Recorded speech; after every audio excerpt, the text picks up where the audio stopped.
Ya, jadi hari ini saya datang ke DPD Golkar Sukoharjo, ya kan, atas undangan dari Ketua DPD 2 Sukoharjo bahwa hari ini ada acara rapat pleno. Nah, dihadiri oleh dari setiap kecamatan ada di sini, dan saya akan diperkenalkan kepada semua kader-kader Golkar di Sukoharjo ini. Dengan tujuan adalah segera mempersiapkan untuk 2024, ya kan? Padi sudah menguning dan siap dipanen, ya, tahun 2024, ya.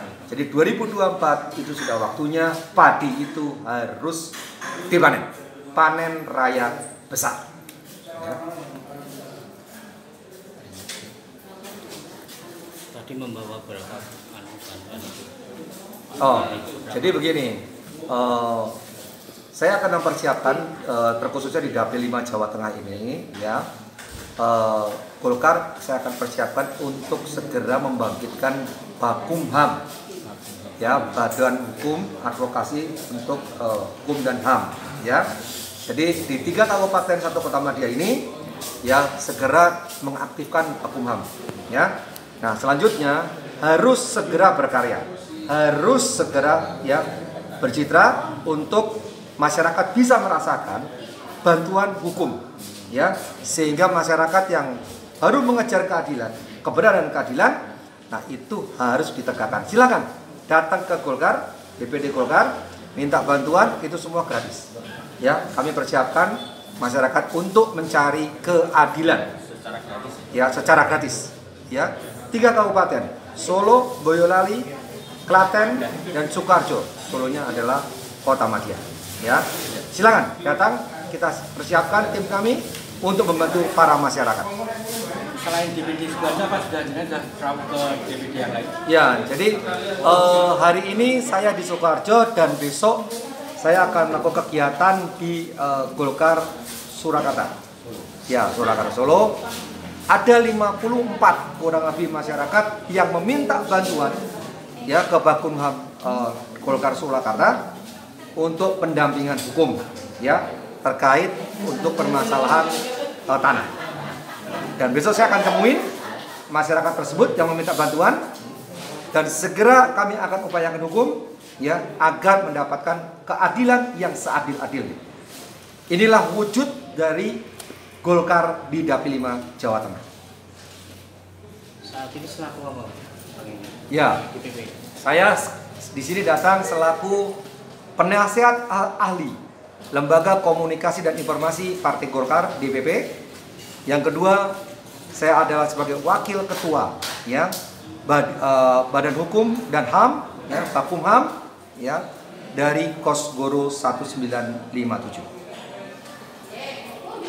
Jadi, kepala ini berhubungan dengan rencana 2024. Ya, jelas. Jadi ini semuanya akan berhubungan nanti untuk persiapan di 2024. Ya, sekali lagi padi sudah menguning dan siap untuk dipanen 2024.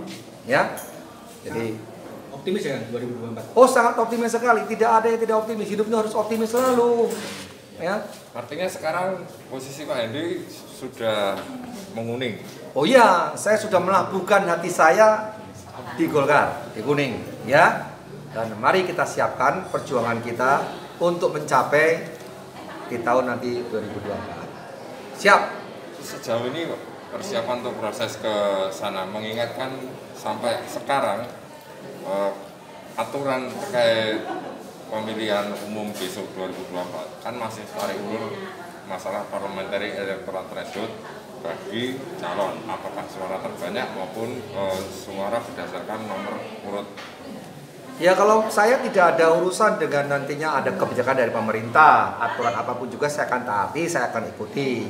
Tapi yang jelas, ya, mari kita berkarya, kerja dan kerja dahulu, biar masyarakat bisa melihat Ya bukan berarti nanti 2024 dengan adanya caleg tuh saya baru hadir, saya bekerja lagi, ya akan mencari perhatian kepada masyarakat. Bukan. Dari 2021 sekarang ini sudah mulai bekerja, menunjukkan nih loh apa yang kita mau buat masyarakat kita ini, ya kan? Jangan nantinya pas 2024 aja mau nyalek baru datang, enggak. Sekarang kita kerja itu dulu. Ada target enggak? Dari DPP sendiri ada target untuk Pak Hendrinya? Oh iya jelas. Dari DPP ada target untuk Dapil 5 Jawa Tengah, kursi untuk DPR RI harus minimal 2. Kalau sekarang ini baru 1 kan? Sekarang harus ada 2. DPR RI harus 2 untuk Dapil 5 Jawa Tengah. Dan saya siap diterjunkan untuk berjuang mendapatkan apa yang menjadi keinginan daripada DPP. Minimal 2 kursi untuk Dapil 5 Jawa Tengah. Yakin untuk dapatinnya? Oh, insya Allah, yakin dengan sangat yakin. Kun fayakun. Pak Henry, kemarin kan sudah berpengalaman menggeluti wilayah Solo Raya, Dapil 5 khususnya. Ya. Catatan apa yang menjadi hal penting yang nanti akan dilakukan ketika maju di Dapil 5? Catatannya kan kembali lagi seperti halnya gini ya. Waktu 2019 saya hadir di Dapil 5 Jawa Tengah ini sebagai orang baru. Yang kedua, partainya juga bukan partai besar seperti Golkar ya. Sudah solid, punya network yang sangat luas. Dengan partai saya tidak sebesar Golkar aja dan saya orang baru, suara saya total hampir 50.000. Saya tidak dilantik memang dikarenakan parliamentary threshold kan tidak masuk. Nah, sebenarnya simpel saja, mudah saja. Dengan hati kita melayani. Ini loh, punya mata kita harus melihat tentang permasalahan penderitaan masyarakat, punya kuping itu mendengarkan keluhan masyarakat, punya hati ikut merasakan, dan punya pemikiran ini untuk mencarikan cara dan solusi. Selanjutnya adalah berani melangkah. Itu aja dengan ketulusan hati, insya Allah pasti masyarakat akan mendukung dan memberikan suaranya kepada kita. Ya, jadi dengan hati aja sudah cukup. Dan saya sudah punya pengalaman cukup banyak itu. Terakhir, karakteristik masyarakat Dapil 5 itu apa yang paling mungkin bisa diangkat untuk diperjuangkan seandainya Pak Henry nanti maju dan terpilih? Karakteristiknya adalah Dapil 5 Jawa Tengah ini apa sih? Cuman turun ke lapangan, didatengin, silaturahmi, dirungokke. Itu juga mereka sudah senang kok. Tapi kalau caleg tidak pernah mau turun, bagaimana masyarakat mau memilih? Om tahu juga ndak. Mukanya koyo apa ya ora ngerti kok. Datengin, silaturahmi, dengarkan. Setelah carikan penyelesaian solusinya. Mungkin permasalahan pertanian mungkin yang apa? Kalau tanya sama saya, di Dapil 5 Jawa Tengah ini Sukoharjo, Boyolali, kata Sukoharjo semua aku hafal dari ujung mana, masalah apapun juga sudah hafal. Wong sekarang aku belum punya kuasa. Nek duwe kuasa ya tak selesaikan semua. Sudah hafal. Kok udah hafal saya. Sudah punya solusi. Wes, masalah gini loh. Berapa tahun Indonesia merdeka? Lebih dari 40 tahun. Indonesia merdeka kan? 45 sekarang 2020. Berapa tahun? 70 tahun lebih. Iya kan? Sandang, pangan, papan. Ini kan zaman Soeharto sudah jalan. Sandang, pangan, papan. Tahun berapa sekarang? 2021. Apakah sandang, pangan, papan ini sudah tercukupi?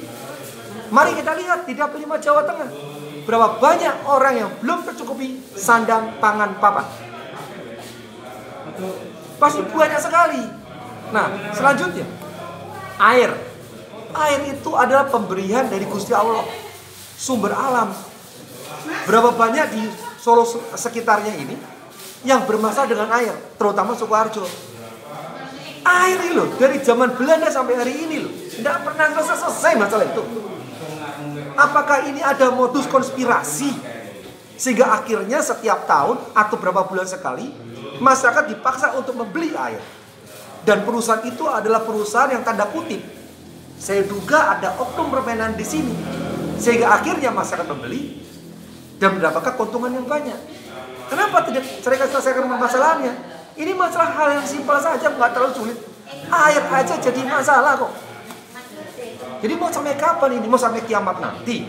Tidak selesai-selesai. Nah, maka daripada itulah kita ini sebagai caleg harus mengerti permasalahan, carikan masalah, selesaikan segera, sehingga masalah ini bisa terselesaikan dan masyarakat bisa merasakan yang apa yang sudah kita bisa perbantukan buat mereka. Nah, ya itu memang catatan yang memang nanti pada akhirnya akan diperjuangkan ketika maju. Loh iya, sekarang begini aja, contohnya begini ya, simpel. Insya Allah 2024 saya terpilih DPR RI, Komisi 3 saya akan pilih. Begitu saya duduk di Komisi 3, hal yang paling simpel aja, Bakumham. Bakumham ini, ya, kalau sudah bisa dilaksanakan di wilayah ini semuanya, masyarakat yang minta bantuan, dibantu sama kita. Kalau saya di DPR RI dengan gampangnya, saya akan membantu. Kalau memang ada memutar balikan warna bendera kita, putih jadi merah di dalam keadilan, maka saya akan tabrak sampai kemanapun juga. Nah kalau itu dilakukan, berarti masyarakat bisa merasakan, oh saya punya ya calon legislatif yang saya pilih kemarin di DPR RI, sekarang setelah terpilih, datang ke dapil kita untuk membantu masyarakat yang membutuhkan hukum. Itu hal yang mudah sekali.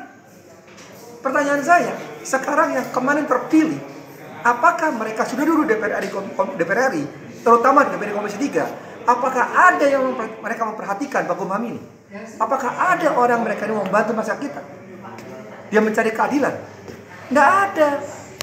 Kalau saya nanti, paling gampang, Bakumham jalankan, saya duduk di DPR RI, Komisi 3, nah selanjutnya apa? Kalau ada yang membutuhkan, saya turun ke sini. Mana yang memutarbalikkan tentang keadilan? Oh, saya tegakkan di sini. Saya Komisi 3, saya tegakkan. Di mana kepolisian saya datangi, di mana kejaksaan saya datangi, di mana pengadilan saya datangi.